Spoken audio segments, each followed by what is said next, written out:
All right. The name is Dale. Doing a retro review for Goodie Mob's first album, Soul Food. This retro review is done on behalf of Audio Liquor.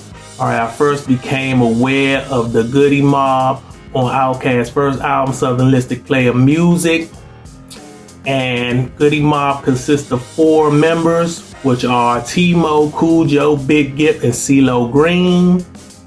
And on that Outkast first joint, the Goodie Mob was like split in 2. You had 2 members on one song and the other 2 on another song. And you had CeeLo Green and Big Gip on the classic Outkast song, Get Up and Get Out, where CeeLo Green had the classic verse. I believe in the source back in the day, it got the hip hop quotable of the month. It was a very strong verse. I was highly impressed. I was like, oh, who is this guy? I don't recall ever graduating at all. I guess I'm just a disappointment to y'all. He killed that joint. And then you had Cool Joe and T-Mo on Call of the Wild on that Outkast first album, which was a banger too in itself. And I believe Goodie Mob's first album, Soul Food, dropped in 1995. Now, a few years ago on Facebook, I'm part of this Facebook group, which is a hip hop group called Heads. That's short for hip hop heads. And this guy, JJ Johnson, shouts out to JJ.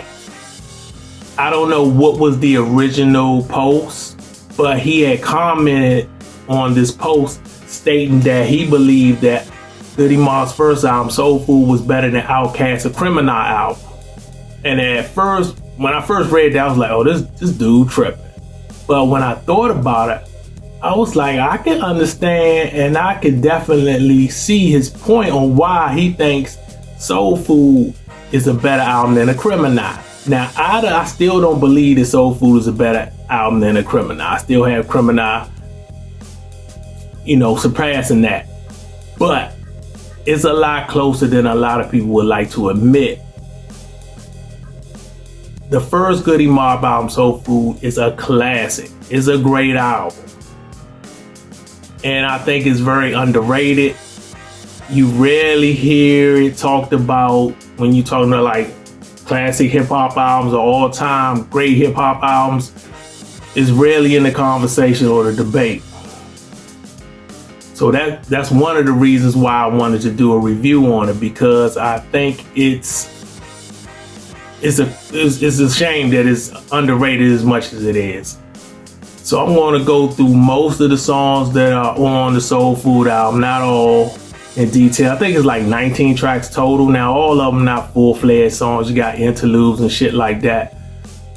But the first song, which is more like an intro, is called Free. And it's just CeeLo Green singing on a joint. And this one, I first realized that CeeLo Green can sing and sing his ass off. Now, he might have sung on the first Outkast album, if I'm not mistaken, but this is the first time that I can recall hearing him really sing, and I'm like, oh, I was impressed. Not only can this dude rap his ass off, he can actually sing. Unlike most of these new niggas nowadays that need auto-tune and doing all this fake ass singing, he can actually sing. And then you got the next track called Thought Process featuring Andre 3000. Now, Andre 3000 got his man, he did his thing on the first Outkast album, but the verse he has on this song, this feature set him apart from most of the Dungeon family members. This is where you say, oh, this nigga is on another level. And CeeLo Green again, he kills it. You can smoke a pound of cess and it still won't relieve your stress. God bless my thought process. I mean, that whole verse is a monster. Andre 3000 verse is a monster. When he said something like, I never thought I'd give into abortion.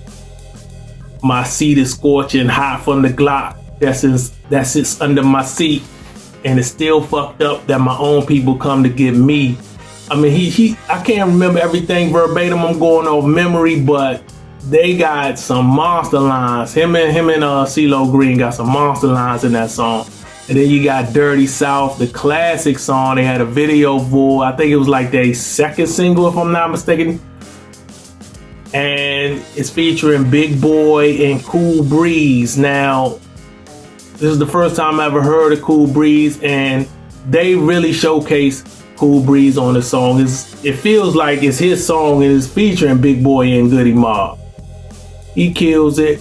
Back in the day, we were out of control. We ain't understand all that money ain't yours. This has started the vernacular and the slang and the saying that we say in our dialogue. Dirty South, I believe this is where it came from. Classic song. Then you got Cell Therapy, which was I think it was their first single. They had a video for it. It's a classic song. The music, I believe, Organized Noise did all the production on this album, by the way. I believe Organized Noise played a sample over, but that sound is still used to this day. You hear other folks using that same sample. I think Rhapsody used it on one of her albums. I heard somebody else recently use it. One of these new young guys use it. That doom da doom doom doom is very noticeable, and that was the first time I heard anybody use that joint. And CeeLo Green again, he kills it. They say that this community is so drug free, but it don't look that way to me. Great song. Then you got Sesame Street, another classic joint. Well, I wouldn't say classic joint, but one of the strong songs on this album. You got Guess Who, where they talk about their mother, showing a lot of respect for the lady that raised them. You got another track called Fighting, featuring Joy. They got us fighting for our spirits in mind. That's what she's singing on the hook, on the chorus. I can't sing, but not gonna stop me from trying. Another great song. And then you got Live at the OMNI, which is 1 million niggas inside. That's what that stands for. 1 million niggas inside. You can't break me even though you tried. 1 million niggas inside. I still found truth even though you lied. Great song. And you got another joint called Goodie Bag, where it seemed like that nigga CeeLo Green just blacks out. Almost feels like he's freestyling, going off the top of his head. He kills it. And then you got Soul Food, which I think was their third single. They had a video for it. You got CeeLo Green singing on the hook and shit. I love this song, one of my favorite songs. Everyone kills it. I like when Cujo said, starting to look good with them hairy legs, but my stomach come before 6. You got CeeLo Green saying shit like, these crackers think they slick, trying to make this bullshit affordable. I thank the Lord that my voice was recordable. It's classic shit. Then you got another song called The Day After. Another great song. All these years of struggling were never understood. Now my eyes are open and I can truly see we didn't die for nothing, 'cause we are now free. I'm so happy. Like I said, I can't sing, but it's a great song. This album is like a spiritual warfare, southern dialect type of thing on here, type of swing on here. Goodie Mob should definitely be in the top 20 groups of all time. CeeLo Green should definitely be in the top 50 greatest rappers of all time. I know he's never made a classic solo album, but on his 2 solo albums where he's rapping, like his first solo album, he was like half rapping, half singing, and it was very experimental. But he gets his man on the joints that he's rapping on. And then I think on his second solo album, he raps even more than he's singing. And even though it's not a classic by no means, he gets his man on certain songs. So I do believe CeeLo Green should be in the top 50 greatest rappers of all time. He would definitely be in mine. And for those who never heard Soul Food, I definitely highly recommend you get it. Listen to it. I'm sure it's on all the music streaming platforms. And I want to do a shameless plug. Me and Charles and the Ugly Professor, I am the Ugly Professor. We have an album out called Force Multipliers. It's cool, crazy, ugly face music. It should be on all the music streaming platforms.